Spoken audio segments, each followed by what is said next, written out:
नमस्कार विद्यार्थी मित्रांनो, मुंबई हायकोर्ट भरती 2025 साठीच्या लिपिकच्या 1332 प्लस जागांसाठी वॅकन्सी आलेल्या आहेत. तर ही खूप मोठी सुवर्ण संधी असणार आहे कॅन्डिडेटसाठी. तर यामधले इम्पॉर्टंट टॉपिक्स जे सिलेबसद्वारे फक्त हेच टॉपिक आपण करणार आहोत. तर सिलेबस काय आहे त्याबद्दल या व्हिडिओमध्ये आपण डिटेलमध्ये बोलणार आहोत. प्लस जे तुम्हाला कोणते टॉपिक करून जायचे आहेत, मेनली कशावरती प्रश्न तुम्हाला विचारले जाणार आहे, ते सर्व ॲनालिसिस जे आहे त्या व्हिडिओमध्ये आपण करणार आहोत. ठीक आहे.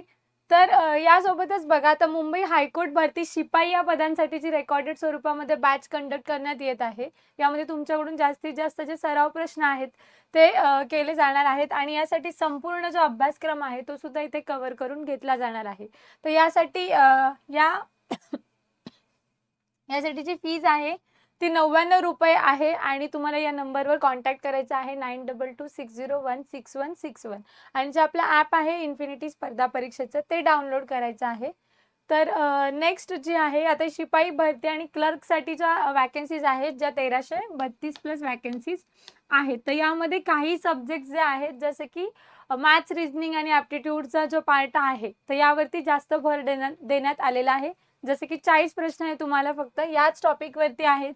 मराठी इंग्रजीमधील काही पर्टिक्युलर टॉपिकच तुम्हाला करून जायचे आहेत.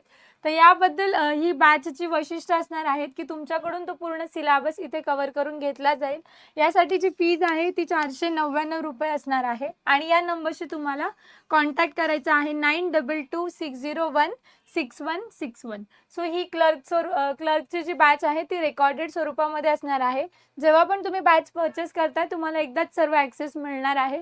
त्यामुळे ज्या सब्जेक्ट वाईज तुम्हाला प्रॅक्टिस करायचं आहे त्याची तुम्ही व्हिडिओ लेक्चर्स बघून तुम्हाला क्वेश्चन पेपर प्रॅक्टिस करता येणार आहे. तर जो पार्ट आहे की बघा, ज्या वॅकन्सीज आहेत आपण बघितल्यात त्याच्या फॉर्म फिलिंग सुद्धा स्टार्ट झालेली आहे. जर तुम्ही अजूनही फॉर्म भरला नसेल आणि फॉर्म भरताना तुम्हाला काही डाऊट येत असेल तर तुम्ही त्याचे कमेंट्समध्ये सुद्धा मेन्शन करू शकता. आपण त्यावरती व्हिडिओ बनवूया की फॉर्म कसा भरायचा आहे, कोणत्या चुका टाळायच्या आहेत, तर तसं कमेंट्समध्ये मेन्शन करा. नेक्स्ट पार्ट जो आहे की सिलेबसकडे थोडंसं वळूया आपण. आता यामध्ये जी स्क्रीनिंग टेस्ट असणार आहे तुमची ते 90 मार्क्सचा हा तुमचा पेपर असणार आहे. ओके. त्यामध्ये तुम्हाला मिनिमम पासिंग मार्क्स जे आहेत ते 45 असणं गरजेचं आहे. तर यासाठी जो टाइम ड्युरेशन दिलाय 1 आवर असेल.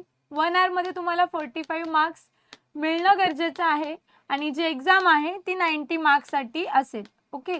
तर आता 1 आवर मध्ये जो आहे तो तुमच्यासाठी चॅलेंज असेल की 1 आवर मध्ये तुम्ही कसं क्वेश्चन पेपर सॉल्व्ह करताय, कारण की 1 आवर मध्ये तुम्हाला 40 क्वेश्चन्स जे आहेत ते मॅथ्सचे आहेत. आपण जेव्हा MPSC कंबाईन ग्रुप बीच्या ज्या एक्झामचं प्रिपरेशन करतो तेव्हा 1 आवर मध्ये तुम्हाला 20 क्वेश्चन्स असतात. कशाचे? Maths, reasoning, ॲप्टिट्यूडचे. प्लस पण आता इथे जे क्वेश्चन्स आहेत जनरल इंटेलिजन्स म्हणून पार्ट दिलाय त्यामध्ये 20 क्वेश्चन्स असतील आणि अर्थमॅटिकचा पार्ट दिलाय त्यामध्ये 20 क्वेश्चन्स असेल. तर त्यामुळे मुंबई हायकोर्ट लिपिकसाठी जरी तुम्ही फॉर्म भरताय तर तुम्हाला तेवढं प्रिपरेशन लेवलचं करायचं आहे की 40 क्वेश्चन्स जे आहेत तुमचे ते तुमचा कट ऑफ डिसाईड करणार आहेत, तुमची पोस्ट डिसाईड करणार आहेत. तर त्यामुळे 90 मार्क्स आणि तुम्हाला मिनिमम 45 मार्क्स मिळवायचे आहेत. तर यासाठी आपल्याला खूप प्रॅक्टिस करायची आहे आणि अवघड असं नाहीये. प्रॅक्टिसने प्रत्येक गोष्ट सॉल्व्ह होते. सो त्या रिलेटेड हा पार्ट आहे. तर आता आपण जो सिलेबस आहे त्याबद्दल डिकोड करूया आणि कोणते कोणते टॉपिक करायचे आहेत ते सुद्धा बघूया. तर यामध्ये मराठी आहे, त्यामध्ये नंबर ऑफ क्वेश्चन्स किती आहेत 10 असतील आणि number of marks allotted. So 1 mark for each subject wise तुम्हाला इथे दिलेला आहे प्रत्येक क्वेश्चनसाठी. तर आता मराठीमध्ये बघा, grammar, construction of sentence and usage of words. So त्यांनी इथे मेन्शन केलंय कन्स्ट्रक्शन ऑफ सेंटेन्स म्हणजे तुम्हाला वाक्य आणि वाक्यांचे प्रकार हा पार्ट इथे व्यवस्थित करायचा आहे. त्यानंतर जेव्हा ग्रामरचा पार्ट करतोय त्याबद्दल आपण आतापर्यंत जेवढं पण एक्झामचा क्वेश्चन पेपर जेवढं अनालिसिस केलेला आहे त्याद्वारे तुम्हाला जे म्हणी आहेत मराठीमध्ये करून जाताना, त्यानंतर वाक्यप्रचार, वाक्य पृथक्करण,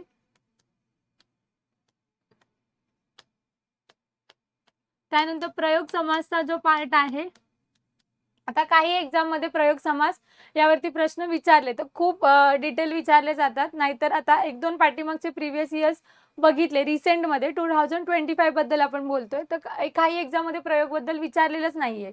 तर मग जेव्हा प्रयोग आणि समास टॉपिक नाही विचारलाय तेव्हा मराठी आणि मराठीचा जो पेपर आहे तो बऱ्यापैकी इझी लेवलला कंडक्ट केला जातो.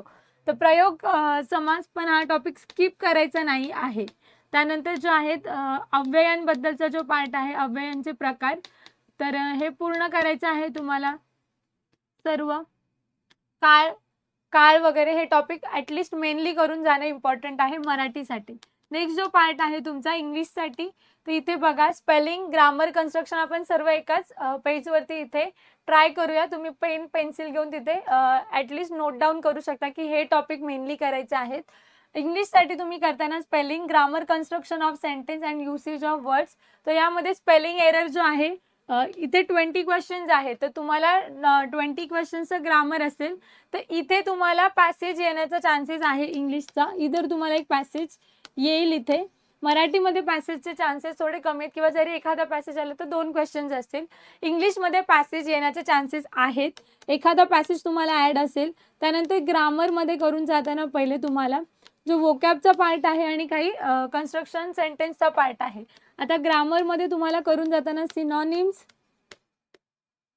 आतापर्यंत झालेले प्रिव्हियस इयर्सचे क्वेश्चन्स, TCSचे जे ई बुक सुद्धा आपण 10 रुपयामध्ये फक्त प्रोव्हाइड केले जाते, तर ते सुद्धा तुम्ही त्यासाठी तेवढे जेवढे सिनॉनिम्स अँटोनिम्स झाले ते तरी व्यवस्थित करून गेलात तरी इनफ आहे. त्यामध्ये अँटोनिम्सचा पार्ट करायचा आहे. त्यानंतर synonyms, antonyms, one word substitution, idioms and phrases.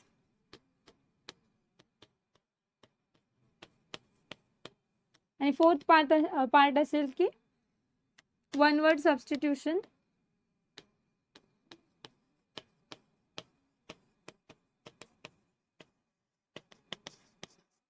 Okay. हा ग्रामर मधला पार्ट करून जाणं एक्सपेक्टेड आहे. देन जो आहे की दुसरं आपण जे ग्रामर मध्ये बघतोय त्यामध्ये स्पेलिंग एरर जे आहे, स्पॉटिंग एरर आहे, हा पार्ट तुम्ही करून जाणं इम्पॉर्टंट आहे. स्पेलिंग एरर मध्ये त्याच्यानंतर आर्टिकल्सवर प्रश्न येतात, मिसिंग टर्म ओळखायचे आहे त्यावरती क्वेश्चन्स येतात. तर आर्टिकल्सचा पार्ट स्पेलिंग एरर मध्ये ए अँड द जो मेन आहे, नो आर्टिकल आहे कुठे, तो करायचा आहे. एरर डिटेक्शन आहे. एखादा पॅराजंबल सुद्धा येण्याचा जास्तीत जास्त चान्सेस आहेत, त्यामुळे पॅराजंबल इथे करूनच जायचं आहे. पॅराजंबलचा पार्ट तुम्हाला स्किप नाही करायचा आहे. यावरती आपण व्हिडिओ जो मुद्द्यावरती व्हिडिओ बनवतो की कोणते पार्ट करायचं आहे. मोस्ट ऑफ ठिकाणी काय होत आहे की एक्झाम फॉर्म कसा किंवा काही जरी तुम्हाला त्याचा डाऊट येत असेल तर त्यावर आपण व्हिडिओ बनवूया. पण तुम्हाला जे प्रिपरेशन आहे ते स्टार्ट करणं आत्ताच गरजेचं आहे, कारण की येत्या नेक्स्ट मंथपर्यंत तुमची जर एक्झाम येते तर मग तुमचं सगळं प्रिपरेशन जे आहे ॲटलिस्ट मेन इम्पॉर्टंट टॉपिक जे आहेत ते कम्प्लीट कव्हर असणं जास्त गरजेचं आहे. तर या रिलेटेड हे पार्ट तुम्ही करून जाणं जास्त एक्सपेक्टेड आहे. नाउन प्रोनाउनचा जो पार्ट आहे, स्पॉटिंग एररवरती जास्तीत जास्त इथे क्वेश्चन्स तुम्हाला बघायला मिळतील. त्यानंतर जो जीकेचा पार्ट आहे त्यामध्ये क्वेश्चन्स ऑन डेली इव्हेंट्स. आता 10 मार्कालाच त्यांनी जीकेचा वेटेज दिले, फक्त 10 क्वेश्चन्स त्यांनी इथे दिलेत. तर यामध्ये पण त्यांनी मेजरली काय सांगितलं की हिस्ट्री अँड जॉग्राफीमध्ये पण त्यांनी इंडिया आणि महाराष्ट्र इथे स्पेशली रिलेटेड टू महाराष्ट्र इथे मेन्शन केलेलं आहे. त्यामुळे महाराष्ट्राचा जो जॉग्राफी आहे तो कम्प्लीट करून जाणं एक्सपेक्टेड आहे. देन तुम्ही इंडियन जॉग्राफीमध्ये जो प्रशासकीय भारताचा जो भूगोल आहे तो तुम्ही करून जाणं एक्सपेक्टेड आहे. त्यामध्ये जास्तीत जास्त नद्यांचा पार्ट तुम्ही करून जा, एवढं मेजर इनफ आहे. त्यानंतर हिस्ट्रीचा जो पार्ट आहे त्यामध्ये तुम्हाला 11th हिस्ट्रीचा जो पार्ट आहे तो कव्हर करून जाणं जास्त गरजेचं आहे. त्यानंतर समाज सुधारक आहेत, शाहू महाराज आहेत, आंबेडकर आहेत, स्त्रियांसाठी ज्या केलेल्या चळवळी आहेत त्या रिलेटेड तुम्हाला पाठ करून जाणं गरजेचं आहे. जसं की महर्षी धोंडो केशव कर्वे जे इतर आहेत, शाहू महाराज आहेत, तर याबद्दल समाज सुधारकांबद्दल अभ्यास करून जाणं गरजेचं आहे. नेक्स्ट पार्ट येतो की करंटचा. तर 10 प्रश्न तुम्हाला मेजरली इथेच दिसणार आहेत. करंटमधील तुम्हाला 3 ते 4 महिन्या मागचं करंट अफेअर्स करून जाणं एक्सपेक्टेड आहे. जेव्हा पण आपली एक्झाम येते त्याच्या 15 दिवस मागचं सुद्धा तुम्ही करंट करून जाऊ शकता, कारण की TCS IBPSने जे एक्झाम्स घेतलेला त्यामध्ये सुद्धा आपण बघितलं की रिसेंट मधलं पण करंट त्यांनी विचारलं आहे. त्यामुळे एवढं करून जाणं एक्सपेक्टेड आहे. त्यानंतर थोडाफार जो पॉलिटीचा पार्ट आहे तो तुम्ही बघू शकता. नाही जरी स्किप केला त्यांनी, सिलेबसमध्ये तसं मेन्शन नाहीये, पण आपण करून जाणं एक्सपेक्टेड आहे. देन आहे जनरल इंटेलिजन्स आणि अर्थमेटिक. आता हा जो आहे सर्वात वास्ट पार्ट आहे. 40 मार्क्ससाठी तुम्हाला इथेच वेटेज दिलेला आहे आणि 45 मार्क्स तुम्हाला मिनिमम पासिंग मार्क्स असणं गरजेचं आहे. आता अर्थमेटिकचा जो पार्ट आहे तो इझी असेल. त्याच्यामध्ये ॲडिशन, सबस्ट्रॅक्शन, बोडो मास कसं आहे, ॲव्हरेज, पर्सेंटेज आणि डेसिमल फ्रॅक्शन. सो इथे इझी लेवलला येणं एक्सपेक्टेड आहे अर्थमॅटिकचा पार्ट. तर हा करून जाणं गरजेचं आहे. त्यानंतर टाइम पिरियड वर्क तुम्ही यामध्ये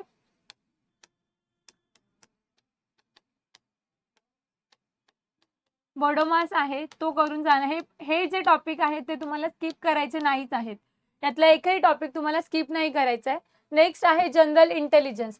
सो क्वांटिटेटिव्ह ॲप्टिट्यूडचा जो पार्ट आहे तो इझी लेवलला असणार आहे, जो सॉल्व्ह होणार आहे. परंतु जी एक्झाम आहे आपली त्याच्यासाठी टाइम ड्युरेशन कमी आहे. 40 क्वेश्चन्स आहेत आणि 1 hourच टाइम आहे तुमच्याकडे.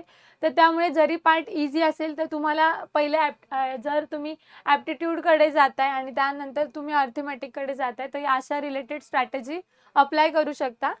मग याद्वारे तुम्ही 40 क्वेश्चन्स जे आहे त्यामध्ये तुम्हाला जर एक 30 प्लस जर मार्क्स मिळतात तर तुम्हाला नक्कीच याच्यामध्ये चांगला स्कोर येऊ शकतो. देन कम्प्युटरचा पार्ट आहे. कम्प्युटर रिलेटेड जे जनरल क्वेश्चन्स आहेत यामध्ये जेवढे पण आत्ताच्या प्रिव्हियस इयर्स विचारलेले आहेत, MPSCने पण विचारलेले आहेत, ते तुम्ही इथे करून जाणं एक्सपेक्टेड आहे. त्यानंतर लॉंग फॉर्म विचारायचे आहेत. त्याच्यानंतर वेबसाईटचे जे HTTPS काय आहे, वेबसाईट कशा आहेत, या रिलेटेड तुम्हाला जे URL आहे त्याचं फुल फॉर्म कसं आहे, तर हे क्वेश्चन्स करून जाणं एक्सपेक्टेड आहे. यावरती आपण लवकरच सिरीज घेऊन येणार आहोत की कशा प्रकारे तुम्हाला क्वेश्चन्सची प्रॅक्टिस करायची आहे. आणि तुम्हाला जरी बॅच सुद्धा जॉईन करायची असेल तर तुम्ही तसं सुद्धा कॉन्टॅक्ट करू शकता.